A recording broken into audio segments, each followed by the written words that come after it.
માત્ર આ 3 રાશિઓ પર વરસશે દેવી લક્ષ્મીનો અમૃત આશીર્વાદ. વૃષભ, સિંહ અને મકર.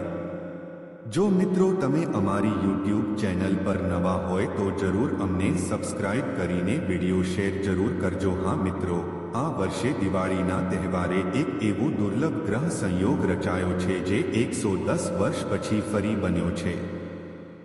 હિન્દુ જ્યોતિષ શાસ્ત્ર મુજબ જ્યારે દેવી લક્ષ્મીનો ગ્રહ શુક્ર, વિનુસ અને ધનના કારક ગ્રહ ગુરુ, જુપિટર એક વિશેષ દૃષ્ટિ યોગમાં આવે છે ત્યારે ધન યોગ રચાય છે, જેને લક્ષ્મી અમૃત યોગ પણ કહેવામાં આવે છે. આ વખતે દિવાળીના પવિત્ર દિવસે શુક્ર પોતાના સ્વગુહ તુલામાં અને ગુરુ પોતાના મેષ રાશિ સ્થાને રહેશે અને આ બંને ગ્રહો એકબીજા પર વિશેષ દૃષ્ટિ બનાવીને અતિશુભ સંયોગ રચશે. આ સંયોગ 1915 પછી પ્રથમવાર બની રહ્યો છે. એટલે કે આખા 110 વર્ષ પછી દેવી લક્ષ્મી પોતાના ભક્તો પર ધન, સુખ અને સમૃદ્ધિની વરસાદ કરવા આવી રહી છે.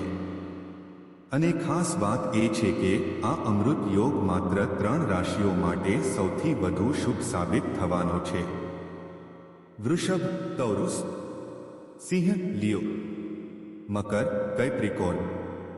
ચાલો જાણીએ કે આ દિવાળી દેવી લક્ષ્મીના આશીર્વાદથી આ 3 રાશિઓ માટે કેવી રીતે સુવર્ણ સમય સાબિત થવાની છે.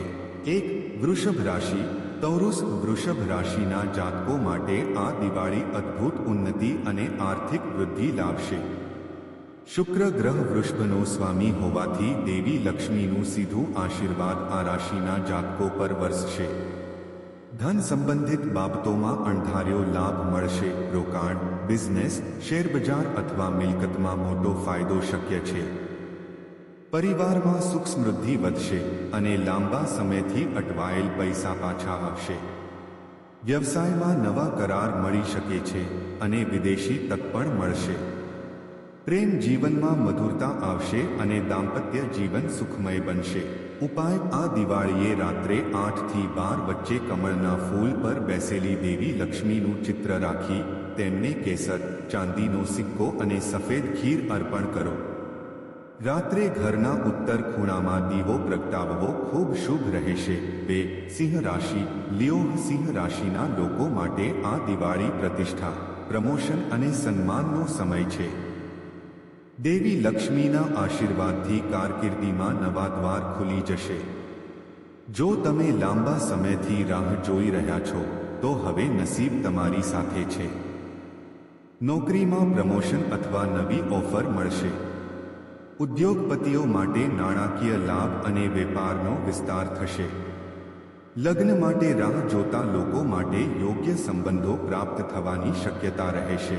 ઉપાય: આ દિવાળીએ સાંજના સમયે પીળા કપડાં પહેરીને દેવી લક્ષ્મીની પૂજા કરો.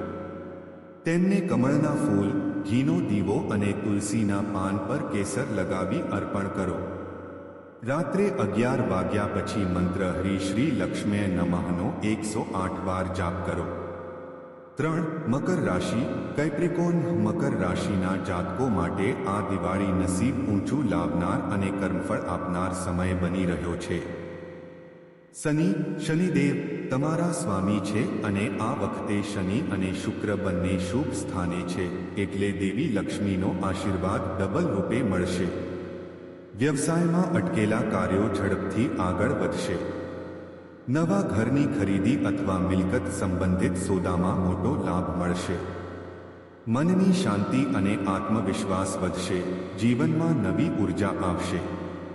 પરિવાર સાથે સુખદ ક્ષણો પસાર થશે. ઉપાય: દેવી લક્ષ્મીને શનિવારની રાત્રે સફેદ ફૂલ અને સુગંધિત ધૂપ અર્પણ કરો. રાત્રે દૂધથી બનેલી ખીર ચાંદનીમાં રાખી બીજા દિવસે પરિવાર સાથે તેનો પ્રસાદ સ્વરૂપે સેવન કરો. શનિદેવને તલ તેલ અર્પણ કરો અને શમ ઐશ્ચરાય નમઃનો જાપ કરો.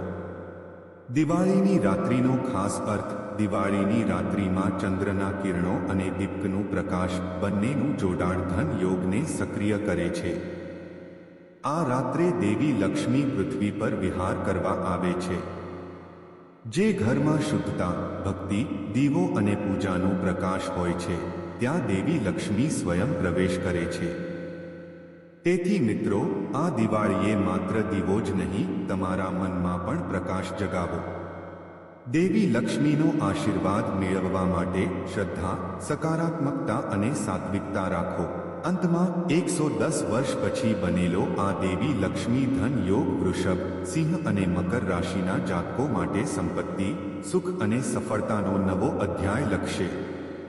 જો તમે આ રાશિઓમાંથી કોઈ એકના છો તો વિશ્વાસ રાખો, આ દિવાળી તમારા જીવનમાં પ્રકાશ, પ્રગતિ અને સમૃદ્ધિનું નવું પ્રકરણ લાવશે. જય શ્રી લક્ષ્મી નારાયણ.